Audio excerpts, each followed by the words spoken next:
Nandito pa rin po tayo mga kabukid, yung ating updated dito sa ating ampalaya. Then kasama pa rin natin yung ating mga partner dito, si Marlon at saka si Carla. Then makikita po natin dito sa ating ampalaya na 10 days nagkakabit tayo ng ating bakod para paggapangan. Sa bali 10 days ng ating ampalaya ay ating ibabahagi sa ating mga farmers. Direct sailing didirekta na namin kasi alangan na tayo sa oras.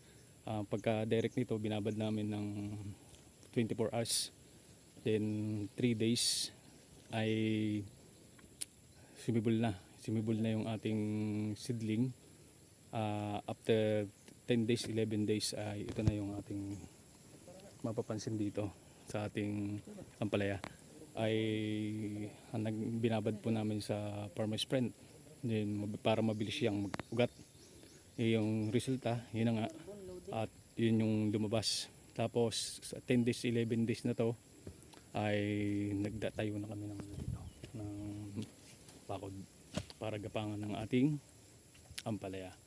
So yan mga kabukid, ang update natin. Maraming salamat.